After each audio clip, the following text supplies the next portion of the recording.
Want help to grow your business? Download BRiN, the world's first business advisor in your pocket. To find out more, visit BRiN.ai or search the App Store today.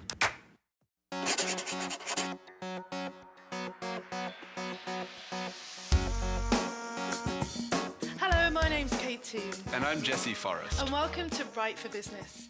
This is the show where we teach you the right words to write for your business to attract more sales, leads, and customers. Today, we're talking about writing your LinkedIn profile. It's something that a lot of business owners struggle with, and we're going to give you some top tips to how to create a LinkedIn profile that really drives more people to your business. That coming up in just a moment. Before we begin, Kate, I like your Game of Thrones themed dress today. Yes, Which character would you be in the show? Well, I think I don't know. I'm House Stark. I know that you're not a big fan of Game of Thrones. Never seen an episode. Hopefully our readers are. So I'm House Stark, which would be the wolf. And I think my favourite character would be Ygritte, who was Jon Snow's girlfriend. Great. She was very famous for saying, "You know nothing, Jon Snow." So that's why, that's... Free impersonations here on There you Write go. for Business. You know nothing, Forrest. Anyway, on that note, let's get stuck in. So how to write an amazing LinkedIn profile. Oh, this is something that people come to me with a lot, business owners, other copywriters. I think we all struggle with it quite a lot. So I put together some top tips today. And Jesse, you have a great LinkedIn profile, so I've included some screen grabs of yours. Oh, thank you so much. Get ready for this. Okay. For those of you who aren't familiar with LinkedIn, I doubt there are many people who aren't, because it's one of the biggest social media networks out there. It was founded in 2002. Sounds ages ago now. And it's, of all the social media networks, it's the professional one. It's for business owners. Some people say it's Facebook for business owners. Facebook for business is a good and way of putting it. professionals. Yeah, I think it's actually shifting a little and becoming a bit more Facebook for Facebook. It's changing a little bit, but the purpose of it was supposed to be a place where business owners could connect with other business owners. Yes. Now, a lot of people ask me this. I've written blog posts on this subject as well. Is LinkedIn worth the effort? So why would people bother with LinkedIn in the first place? And I think there's lots of different reasons. I think we've both got some personal experiences we can talk about. But I think obviously if you're looking for a job, fantastic place to be. It's a great place for landing interviews, for telling people that you're on the market. Obviously, it is your virtual CV, so it's your resume. But I think and that's why I think a lot of people stop and go, well, I'm not looking for a job, so why would I bother with LinkedIn? Why would I bother, yeah. But I think as a business owner, it can be a great place for attracting opportunities and new projects, building your brand, and just expanding your professional network, Yeah, and I think if you're active on it, there's certainly stories out there, many stories of business owners, entrepreneurs, people looking for jobs, who have just really focused on LinkedIn, and they log on every day, they find new connections, they really work LinkedIn, and I think you get, out of it what you put in. Totally. I mean, even this week, I've had 2 complete random strangers approach me and ask me to write articles for publications, and they're pretty good publications. And another one was an interview for something or other.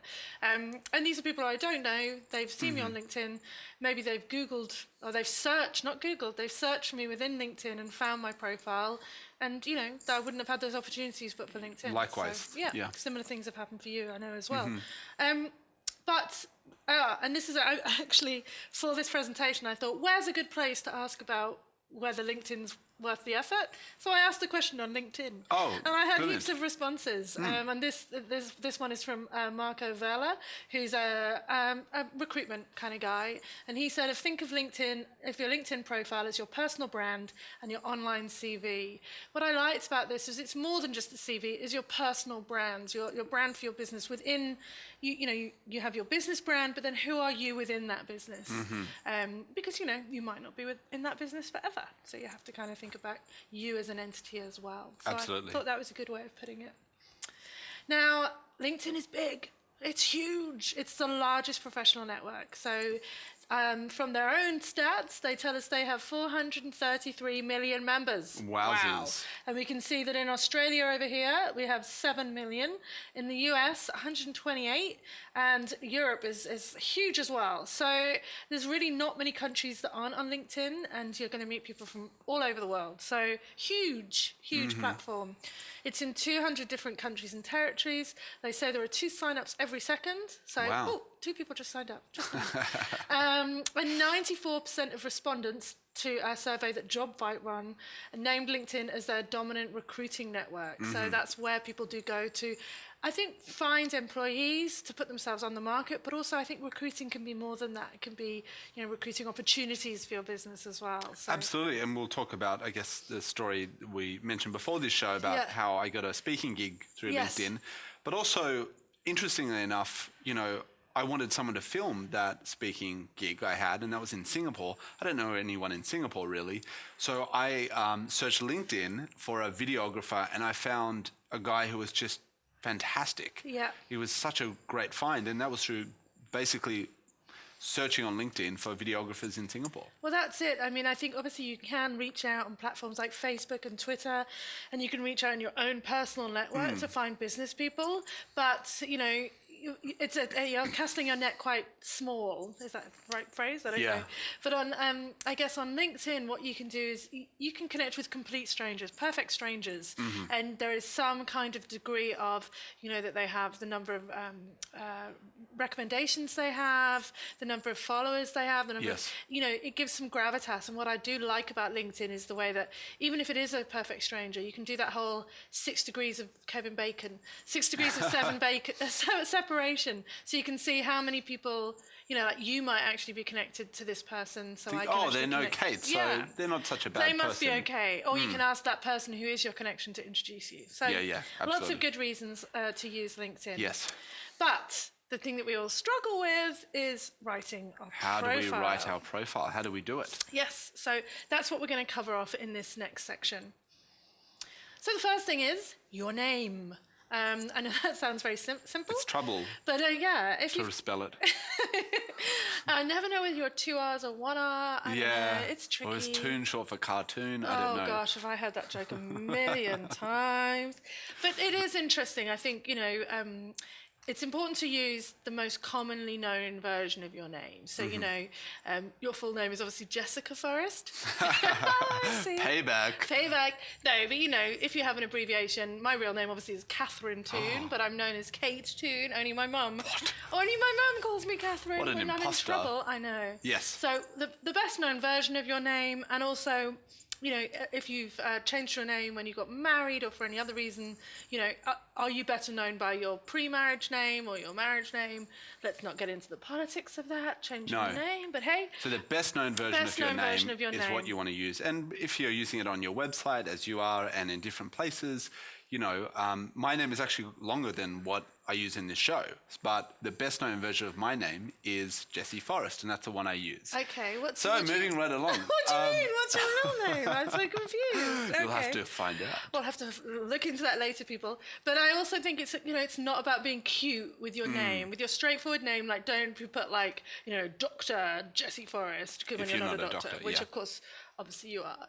The next thing is your professional headline, and I'm going to show you an example in a minute if you're not sure what the difference is between the name and the professional headline. So the headline is where you kind of describe yourself, and it needs to speak to your audience again. So, what do you do and how would people understand what you do? So you might have some crazy job title that makes sense within your business but isn't going to make sense to the wider public.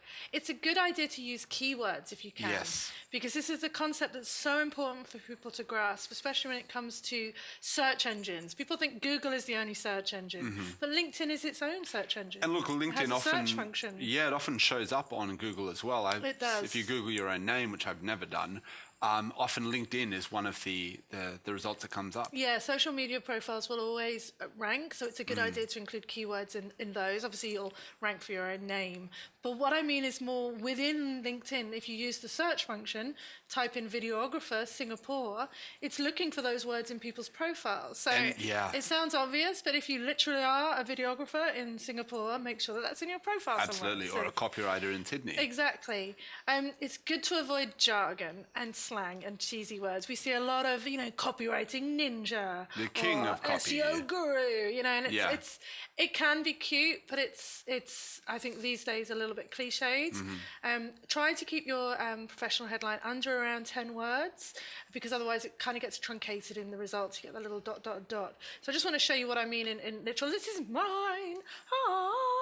So there's my name, which is Kate Toon. And then here is my professional headline. So if you click on each thing when you go into your about. Copywriter, SEO trainer, and hula hooper. Yeah, I'm actually a really good hula hooper. That's something I'm going to show on the last episode of the show. Great. So make sure you tune in for that. Why do I do that? Well, look, I am a copywriter and an SEO trainer. I could put information architect, producer, a lot of other things, speaker. But for me, hula hoop is just a bit of quirk, So really the first two with copywriter and SEO trainer is what you really hope to, people to find when they search for keywords. Yes, exactly. And it's who I am and it's what I do. Yes. And hula hoop is just a bit of quirk because there's a gazillion copywriters. So how do I make myself stand out from all the other copywriters? Bit quirky, try and be a bit quirky. It's probably not that funny, but I find it funny. You obviously can put in your location. That's automatic. Your jobs will automatically pull them out depending on the date that you put in there. So these will always appear. So don't feel you necessarily need to put the name of your company up here, because they are going to come up in your current I think that's previous. actually a mistake to put the name of your company in the top one. Yeah. I think it should be keywords. Yes. And then, as you said, in where it says current, in that section, to have it automatically pulled or edit it to be what you want. Exactly. So those are the first two bits, and this is what most people will see. This is what's pulled through into the search results when you search on LinkedIn. Also, when it says people you might know or recommendations. This is the first piece of information anyone's going to see. So it's really important to kind of get it right. Yeah, absolutely. And look, this is about writing today, but photos are important. We're going to come on to photos. Hold that thought. Great. I've got a whole bit about photos, and it's your photo in there. The best photo. So get ready. Okay, the next thing is your summary. So the summary is kind of like a free text box where you can write pretty much whatever you want. I think it's kind of important to, again, we're always saying short and snappy, but I do think short and snappy is very important. Sure. Maybe list 5 or 6 of your biggest achievements or things that you're most proud of, maybe awards you've won, or major projects you've worked on, or big companies you've worked with. I think it's really important to use bullets to break up that content, make it easier to read. No one wants to read a big, thick paragraph, so that's that long. Break it up into paragraphs. Use subheaders. Use bullets. We talk a lot about this in the show. It just improves readability. Yes. Always write in the first person. There's nothing worse than Jessie Forrest is a professional. It's like, no, this is your profile. Yes. Write it in the first person. Otherwise, I think people might think you sound professional, but I think you end up one sounds a little bit pompous. You don't sound very approachable when you're writing in third person like that. Exactly. And if you can, add a media file to your introduction, like a little video. Yeah, I've done that. I know. Well, that's why you're my example. So here's an example. This is Jessie's summary, which I think is a really great example. So it's almost like a little mini sales page, which I thought was great. So we've got, are your words sabotaging your sales online? I like the little arrows. A couple of questions, really positioning who you are, and then explaining what the issue is, and then who you are. I'm Jessie Forrest, founder of copywritingcrew.com.au, Australia's leading digital copywriting agency that gets results. Question whether it's the leading one. Hey, we could both be leading. That's fine. But it's very clear who you are, what you do. It's very focused on the audience. And it's different. It's a little bit different. And a little bit of formatting really makes it pop. Yeah. So you get a gold star from me for this one. I get a gold gong from Kate. You do. Thank you, Kate. Yeah. It's not often we're critiquing each other's work live in studio like today. No. But thanks for the compliments. To continue enjoying this presentation, download BRiN, the world's first business advisor in your pocket. To find out more, visit BRiN.ai or search the App Store today.